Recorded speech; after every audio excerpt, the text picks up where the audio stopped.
Greetings to all fans of huge numbers and great gameplay. We've read all of your comments below the previous episode and decided that it's time to restore the old C SmackDown format.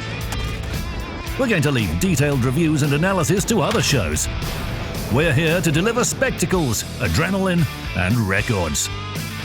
And while you're reveling in all the old school nostalgia, I'm going to tell you that all the battles you'll watch today have been played on Kagero.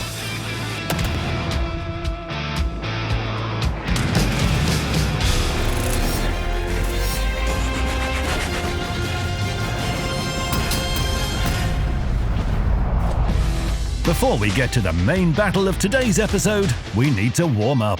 To help us with that, we present a player with nickname Torpida Maminoi Padrugi, who has won the maximum damage nomination.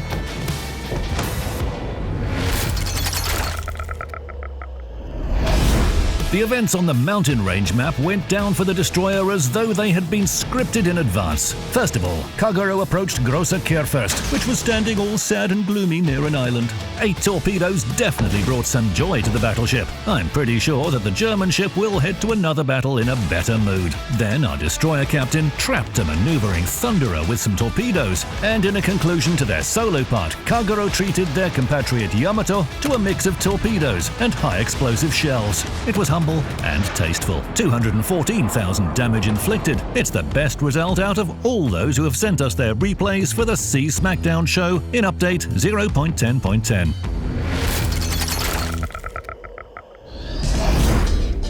So, are you warmed up? Then let's continue with the main replay of this episode. The protagonist of the replay goes under the nickname G Megamax. A battle on the neighbors map seems to be smooth sailing for our hero from the outset. Our hero is at the top of the list and the map is open. So the only thing you need to do is launch torpedoes in bursts and reload. I'm not joking about bursts now. Our Kagero is so cool that she headed into battle with torpedo reload booster equipped instead of smoke generator. At the same time, Shiratsuyu from the red team acted cautiously and utilized smoke generator, but it didn't save her from our deadly Kagero. To be on the safe side, our hero added some high explosive shells to her torpedo salvo. These shells were excessive though. During the several seconds that our Kagero was spotted after firing, she lost half of her HP pool, and it was just the beginning of the battle.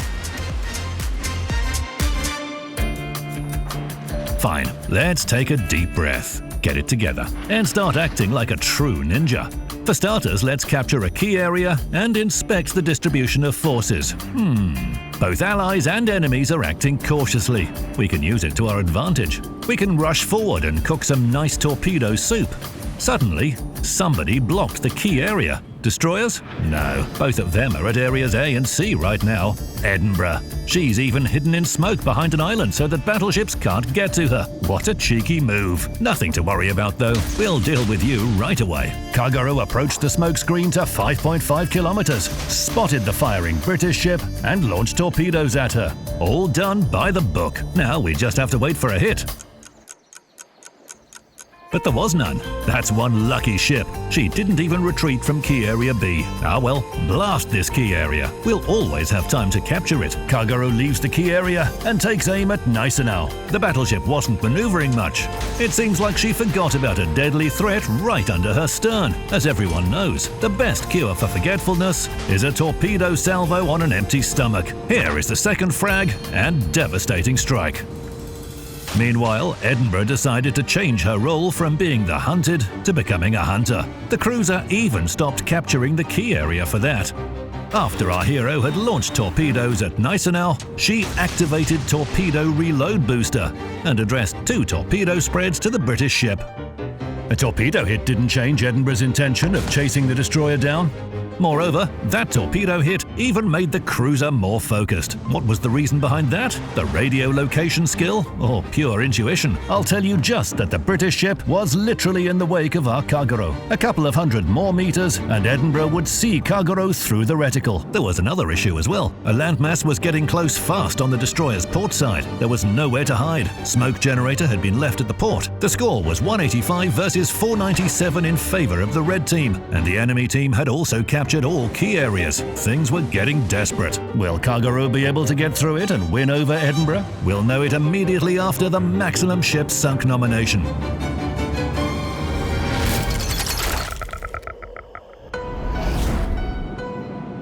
In this nomination, a player nicknamed Alex Sell demonstrates their skills in effectively scrapping enemy ships.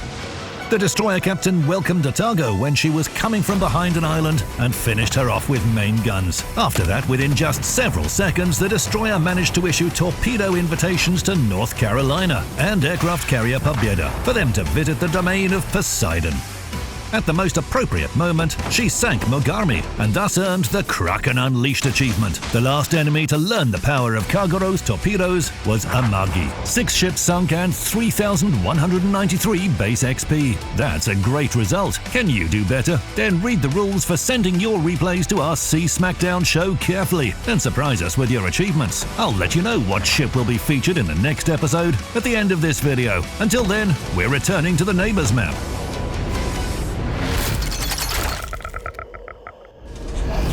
A desperate torpedo salvo launched at the cruiser. The destroyer is spotted. Edinburgh turns her side for a full broadside, and this is her fatal mistake. 2 Japanese torpedoes didn't approve of the British ship's desire to get rid of her enemy as fast as possible. The 3rd ship sunk in that battle. The teams now have the same number of ships, but we can't say the same about the score.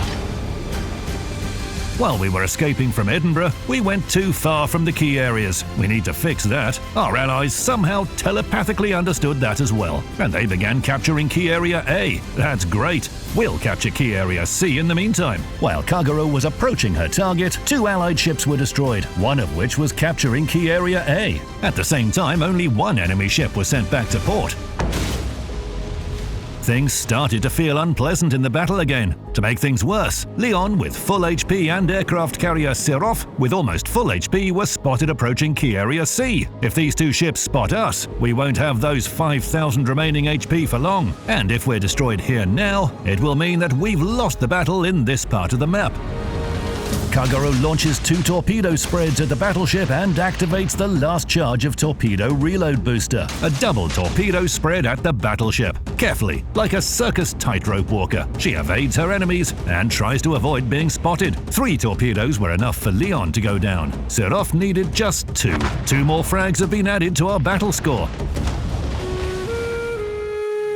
And a whole load of medals, high caliber, a couple of devastating strikes, double strike, and the most pleasant achievement, Kraken Unleashed. Our hero inflicted almost 200,000 damage.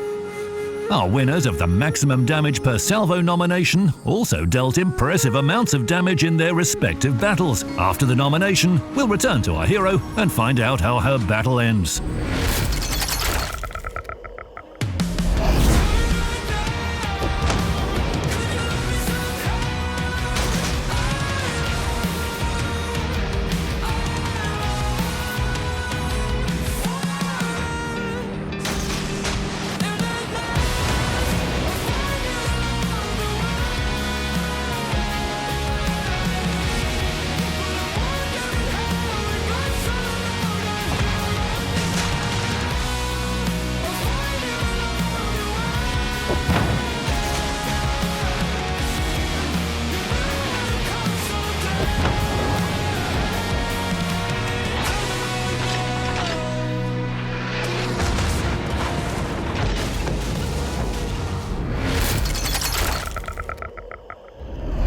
York managed to calm down Kagero's euphoria from all these earned awards with her shells, so our hero was left with a bit more than 4,000 HP. Key Area C has been captured, and an allied aircraft carrier sinks the last enemy battleship. Kagero set out in the direction of Key Area B, where Z-23 was spotted at that exact moment. The German ship is in direct line of sight. Here's a chance. Firing main guns, Z-23 hid behind an island. Is she going to get away? Kagero launched torpedoes to be on the safe side, and almost got stuck against an island. She completely lost speed.